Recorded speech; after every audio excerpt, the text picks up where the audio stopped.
maybe about 20 years ago, we would have had plenty of room for everyone to celebrate Earth Month in San Francisco. But today, goodness, there's a lot of folks here. It's exciting to be excited about the environment, right?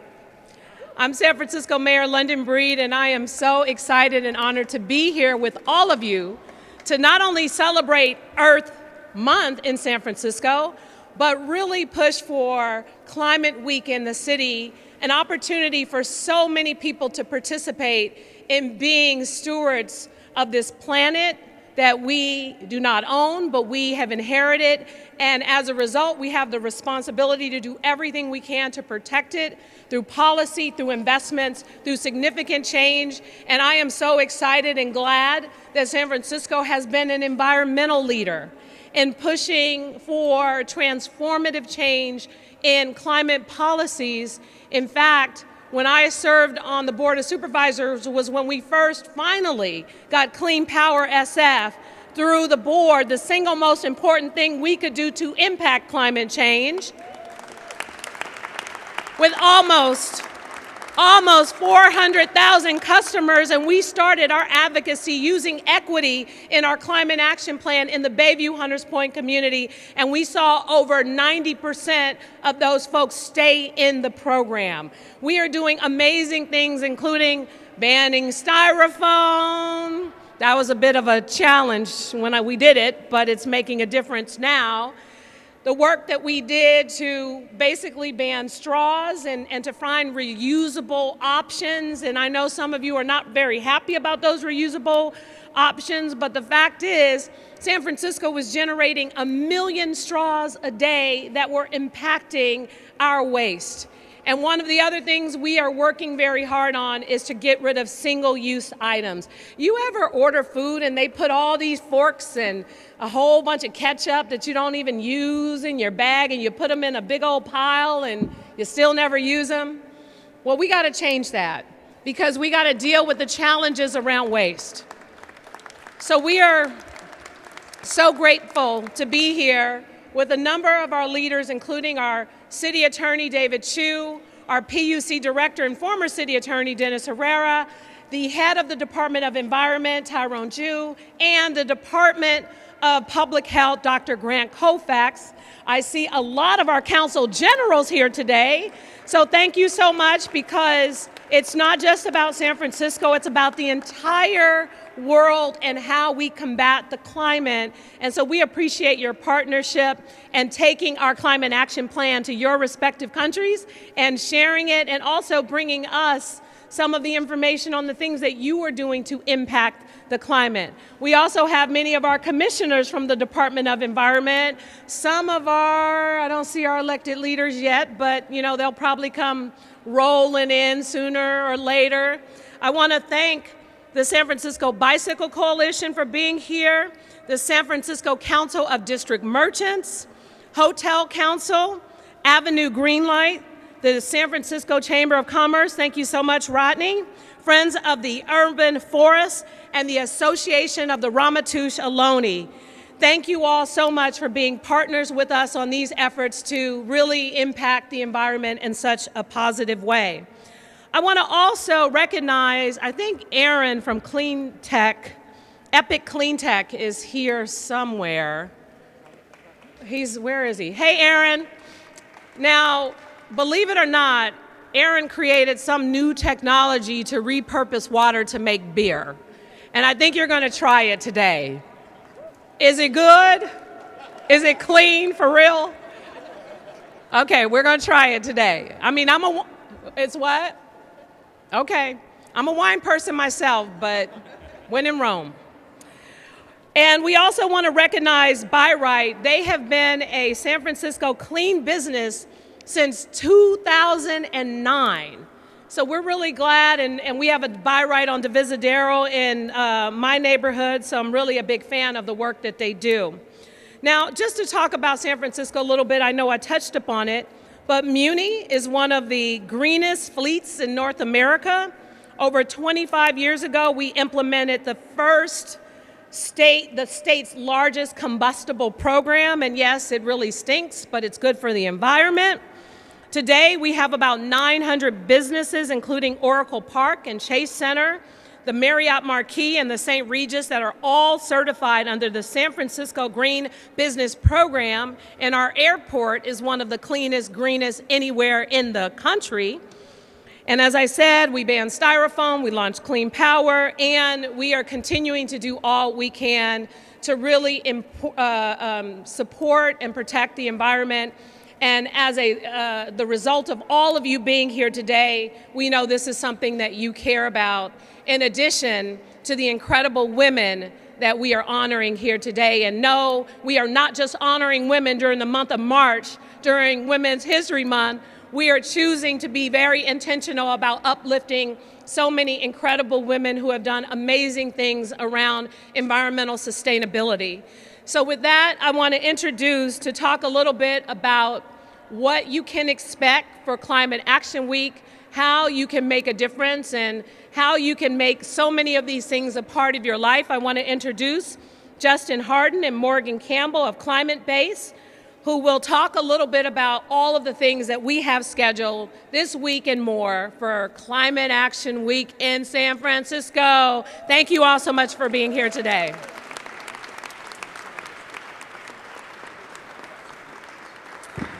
Thank you, everyone. And another round of applause for Mayor London Breed. That was amazing. Thank you for being a leader in the space. So my name is Justin Hardin. I'm a Bay Area native and co-founder and CTO of Climate Base. Climate Base was founded on the premise that our brightest minds are looking for mission-driven work, but it can be difficult to find the roles that have the most impact. Our platform emerged due to the lack of visible job opportunities for people eager to tackle tasks for the climate crisis. Our mission is to mobilize talent to accelerate climate solutions. Through our efforts, we facilitate connections between talented individuals and mission-driven opportunities. We cultivated a vibrant community. We launched the Climate Base Fellowship to support the faster transition into the climate space, and this spring we'll have close to 1,800 graduates. We see San Francisco as a hub of climate innovation, technology, and leadership. The city's enthusiasm has inspired us to organize SF Climate Week, a series of events showcasing climate solutions spearheaded by our remarkable director, and I'll hand the mic over, Morgan Campbell.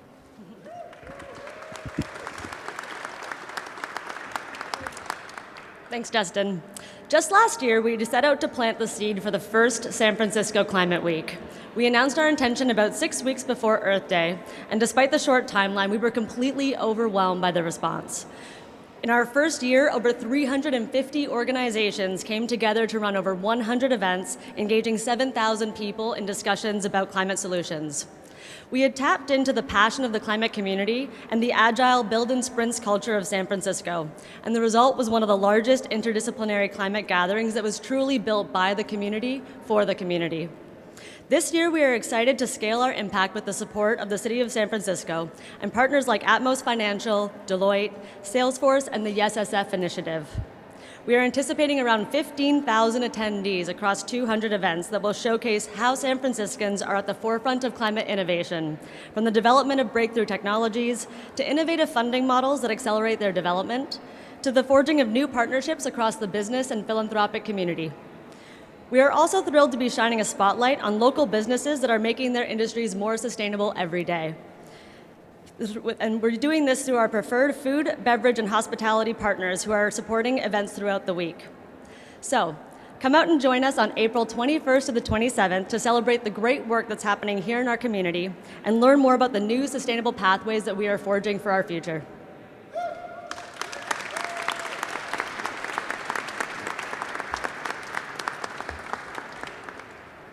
All right. Well, thank you both, Justin and Morgan. We appreciate your work and your advocacy. And I want to also at this time recognize the Rec and Park Director, Phil Ginsburg. Now, for those of you who actually grew up in San Francisco, you remember what the parks used to be, I'm sure. Well, the parks are extraordinary. And every person lives within a 10-minute walk from a park an open space that they can enjoy in San Francisco. And it is nothing better than a beautiful day like today, sitting out on Dolores Park or Golden Gate Park or any Crocker Amazon, any park in San Francisco is pretty extraordinary. So we appreciate you being here, Phil Ginsburg.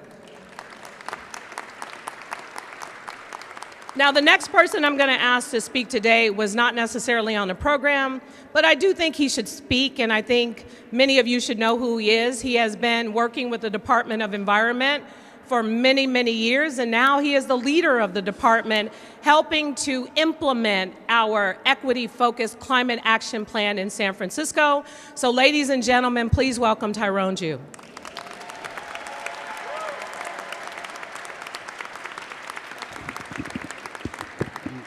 Mayor Breed throwing a curveball in the agenda, as always, putting me on a spot. But, truly, I am up here as one individual, but you see all my fellow department heads here. We have the leadership of the mayor, the leadership of my commission, and the leadership of all of you.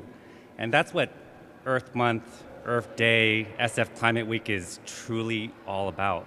It's about all of us working together on our united mission to make this city a more equitable, just, sustainable city, and this planet an equitable, just, sustainable planet. And we only get there if we're working together. And so thanks to the leadership of Mayor Breed, when we put forward our 2021 Climate Action Plan, we set forth that goal, as Mayor Breed likes to say, 5 years ahead of the state of California, that we're going to be net zero emissions by 2040. And we only get there by working together with all of the hard work of all of our representatives here, with the mayor, with all of us, because there are so many different strategies that we have to employ. And even with that, there's so much innovation and new ideas that we have to generate also if we're going to reach our goal and this planet's goal of becoming sustainable. And that's why SF Climate Week really is such an important milestone for this city, because we're scaling up and bringing together community.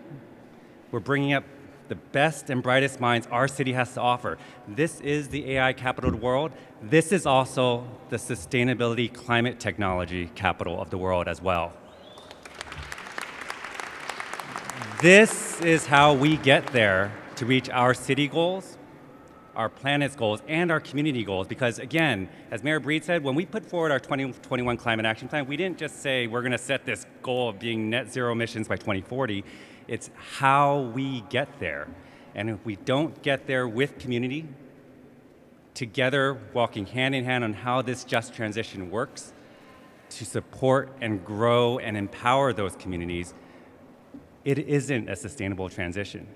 And that's why I'm so excited to be here as the director of the Environment Department, joined by an amazing team. I want to give a hand to my amazing Environment Department staff. Because we will get there. We will get there as a city. I know we will get there as a nation, thanks to the leadership of President Biden, Speaker Emerita Pelosi, and the Inflation Reduction Act. We're going to get there because all of this energy and attention, as it should have been for a long, long time, is finally being paid attention to as far as where we need to go on this planetary crisis. And so I'm optimistic for the future, thanks to the leadership of Mayor Breed and all of us here today. And thank you so much.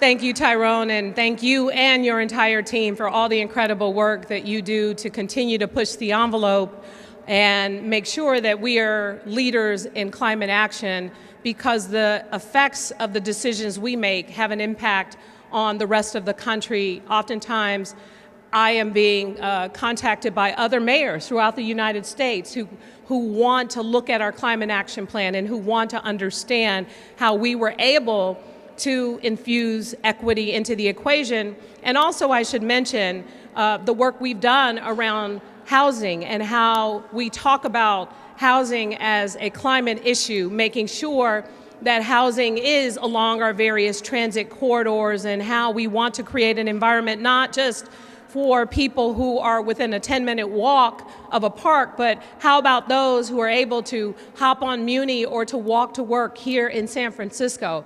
It is what we need to do to continue to make sure that we are building more housing, providing more opportunities, and really meeting our climate goals using every option that we have available to us. So we are grateful that each and every one of you as climate leaders in your respective communities and throughout San Francisco are joining us here today. Now to the good stuff. We get to honor some extraordinary women who are just doing what they do. This is what women do. We just do what we do. They're doing what they do.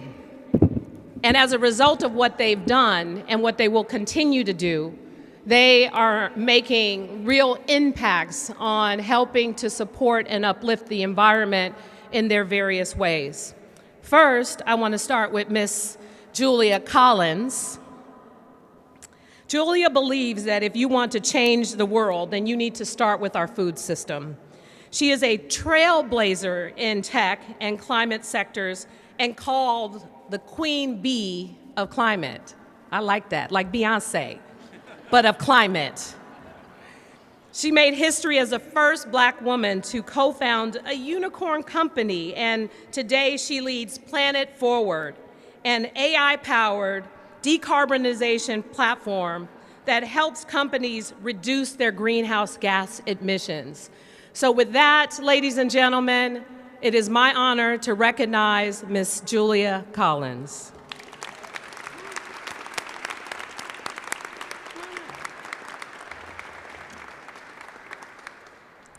That may be the first and last time that I and Beyonce are mentioned in the same sentence, so I am holding that to my heart. Thank you so much, Mayor Breed. Thank you so much to the City of San Francisco and to everyone who has gathered here to recognize the contributions that many of us are making in service to a healthy planet. As it was mentioned, I've been working for the last 16 years at the intersection of food and technology, and I've always been trying to solve the same problem, which is how can we reimagine our food systems so that they really work better for all beings in our planet. As the CEO and founder of Planet Forward, I'm really proud that we're using artificial intelligence to decarbonize global supply chains, working with some of the largest companies on the planet. But I'm also the co-CEO of my little household, family of 4. And as the co-CEO of that household, I hold a belief to be really true, which is that every single person has the right to be a part of the solution to climate change.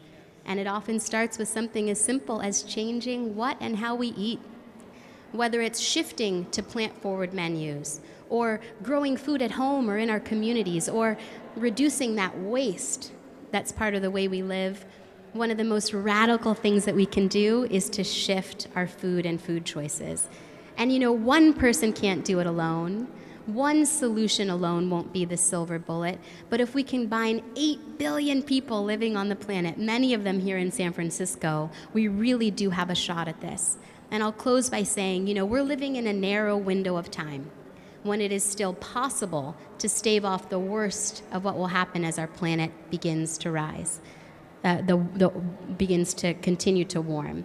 But I wake up every day optimistic with the fundamental belief that we can and will get the job done. So let's get the job done together. Thank you.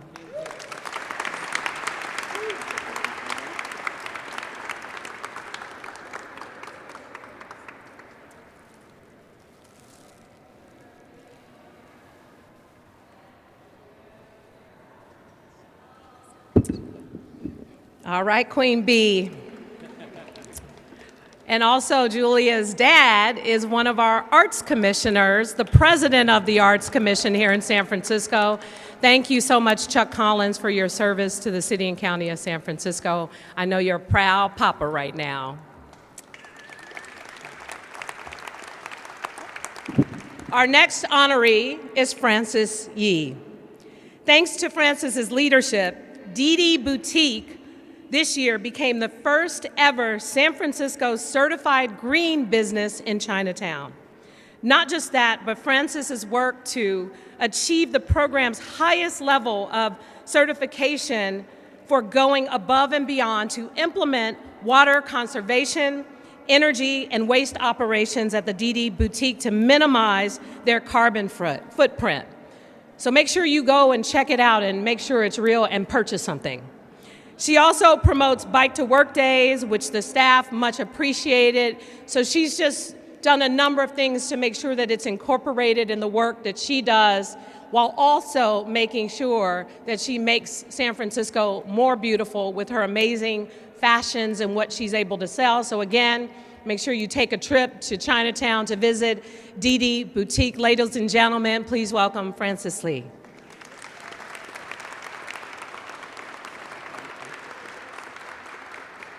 I'm going to invite my husband to say a few remarks.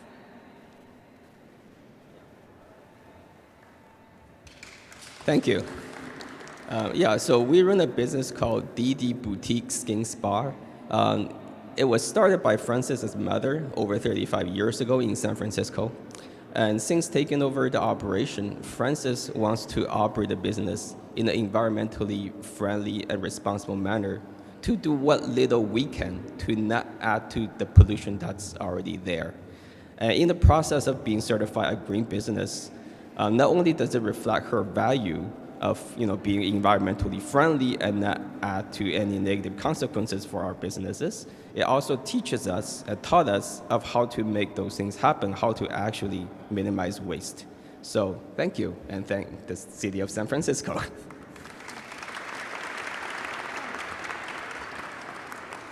Let's scoot over here. You too. Come on, husband.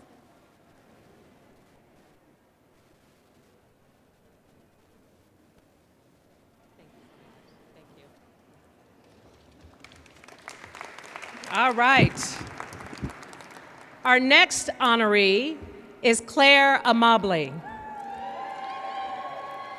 Claire joined us last week in front of the steps of City Hall to commemorate the 10 years of Vision Zero and how important it is that the city do more. Since her time on the Youth Commission, Claire has been a voice for safe streets, access to public transit, and sustainable transportation. Born and raised in the Tenderloin, Claire now leads advocacy at the San Francisco Bicycle Coalition. There, she's hyper-focused on bridging the gap between the city's historically underserved communities and transportation equity. Ladies and gentlemen, please welcome Claire Amable.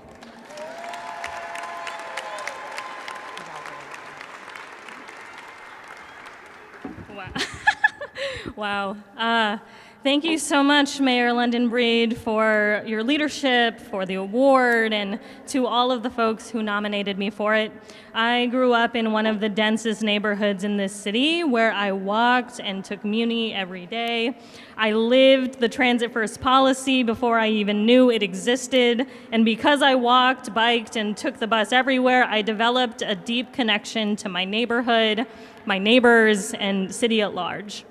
As transportation continues to emit more than 50% of our greenhouse gas emissions, it is incredibly important we do the work to encourage people to use sustainable modes of transportation like walking, biking, and taking Muni. Not only are these modes better for the environment, but for our neighborhoods, local economy, and personal health. That is why, as Director of Advocacy for the San Francisco Bicycle Coalition, I am so excited about the city's biking and rolling plan. We envision a citywide interconnected network of car-free and people-prioritized corridors that centers equity and will allow anyone in any part of the city to leave their home, get on a bike or scooter, and within minutes be on the network that connects them to any other neighborhood. Now is the time to be bold and visionary about how we as a city combat climate crisis and climate change, and to do that work with equity at the forefront. I have a lot of thank yous, so please bear with me. Thank you, Mayor London Breed, for the award. Thank you to the city staff that work collaboratively with me and my team every day to redesign streets that prioritize people-power modes of transportation. Thank you to the incredible staff of the San Francisco Bicycle Coalition who wholeheartedly believe in our mission to promote the bicycle for everyday transportation. Thank you to my family who showed up very heavily today.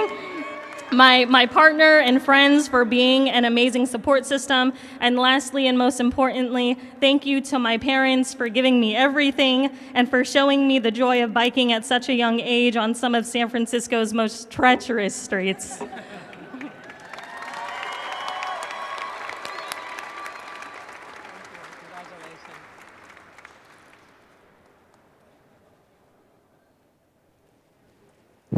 Thank you.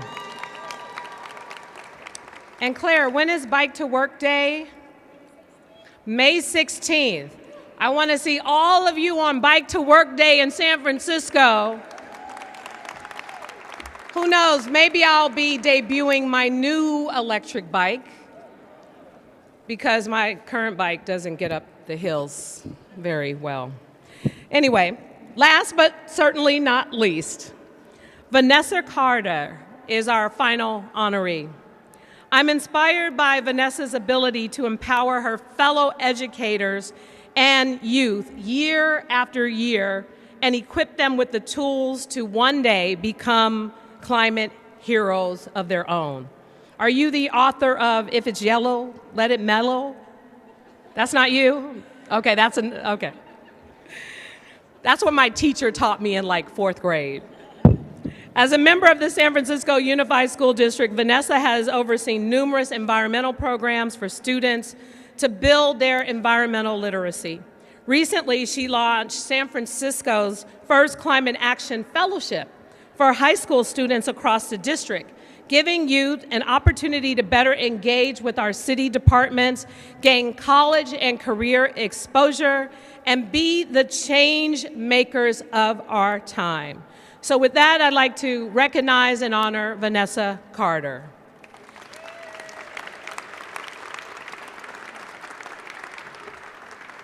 Hi, everyone. It's so good to be here, and I'll just wrap it up quickly. It's really lovely to be in the presence of other amazing women who are doing really incredible work, so I look forward to following up with you all. And just wanted to thank everyone for doing all of the work that you do every day. I know you're all like me, where you get up every day and you wonder, am I doing enough to address the climate crisis?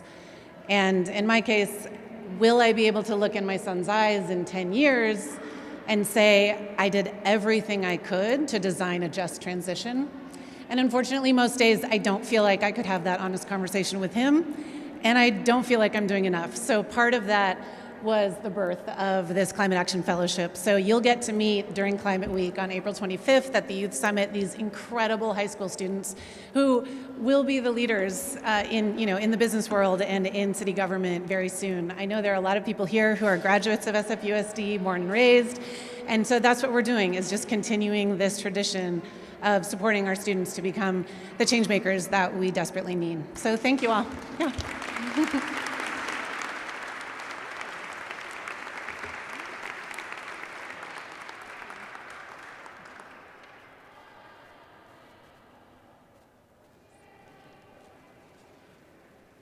Well, you guys look like you're hungry for some more excitement, or are you hungry for our environmental beer?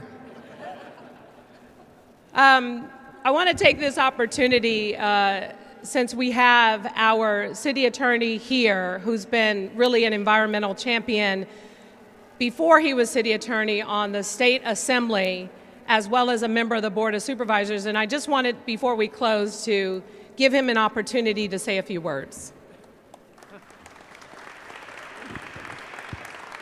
Tyrone, she just did the same thing.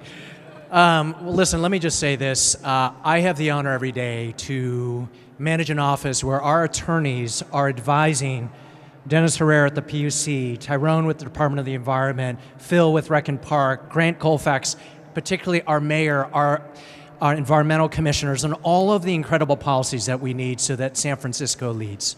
Because, as was just said, we don't know how much time we have. I think about the fact when I take my kid to school every morning that he remembers the orange sky, that he knows the urgency of this time, that his generation of second graders worry about whether they're going to have a planet to live in when they're our age. We have an obligation at this moment, and this is why our San Francisco City Attorney's Office, during my time, we have sued polluters in San Francisco. We have sued folks who have been spewing industrial dust in the Bayview, folks who have been illegally dumping in Treasure Island. Our office has also been in significant litigation, and hear me say this, against PG&E because of what PG&E has been doing to block our ability to finally have clean power in San Francisco. And I want to give my predecessor credit. We have been litigating for 6 years, started with Dennis Herrera, continuing under my time, against the 5 largest fossil fuel companies in the world, oil companies that have been responsible for sea level rise that are costing San Franciscans billions of dollars when it comes to our infrastructure. So like our amazing teacher and our amazing awardees, everyone in this room I know is thinking, what can we do every day to make sure that by the time, I think your sister, or who, I'm pointing to this incredibly cute student here. How old are you? You are 8. You are my son's age. By the time you become an adult, we have to make sure that San Francisco has put ourselves on the map of continuing to have the cleanest and greenest city in the world and and ensuring that we have a 100% renewable city. Thank you all very much for being here. Thank you, Madam Mayor, for your leadership.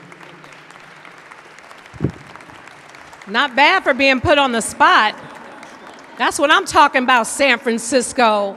We making it happen. And another note, the drug take-back legislation that we passed when we were on the Board of Supervisors, we kept 140 pounds of expired and unused medication out of the Bay and landfill. I mean, we just doing it. So thank all of you for being stewards. Thank all of you for the work that you continue to do. As we have said, there's always more work to do, but San Francisco continues to be a global leader, and we can't stop, we won't stop, we're gonna get it done, and we're gonna continue to push the envelope and make significant change in this city, in this country, and in this world. Thank you all so much.